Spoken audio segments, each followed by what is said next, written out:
WNC Heroes is sponsored by Ingalls Markets. Displaced artists in Asheville's River Arts District are racing to find studio space as the city welcomes visitors back to the city. In this week's WNC Heroes, News 13's Gracie Matisse tells us about one studio that continues to open its doors to its beloved community 6 months after the storm.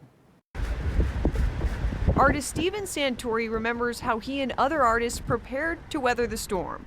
When we went in, we lifted all of our stuff to 8-9 feet and thought, you know, other than some of the smaller things that we really don't need to worry about, all the work and all the important aspects of what we wanted to keep were protected.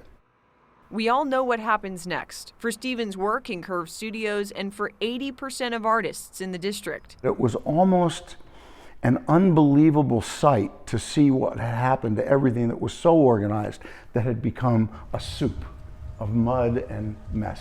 And while so many artists were assessing the damage, Philip D'Angelo, whose own studio was unaffected on Roberts Street, couldn't believe what he was seeing.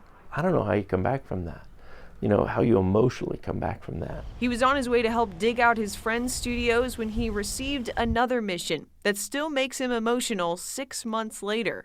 I feel like the Lord told me, like, just feed them. That's where Nona's Kitchen was born. Philip, Stephen, and so many others coming together to make meals for hundreds of artists each day. I had people from church bringing things, coming and volunteering, cooking, delivering. I had artists just in our building.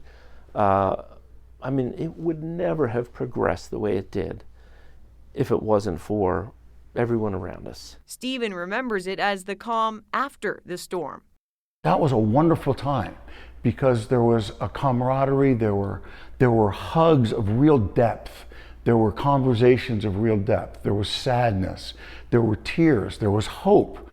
Hope that now has a new meaning with a show called Renewal. Stephen's work is a part of that show in his new home at Philip D'Angelo's studio.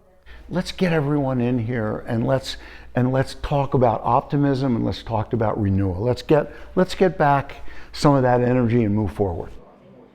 Both Stephen and Philip share a positive outlook for the future. The look of the district will be different. I think the energy, the creativity, I don't think that'll change because, I mean, artists are, man, we're known for making something beautiful out of something broken. In the River Arts District, Gracie Matisse, News 13.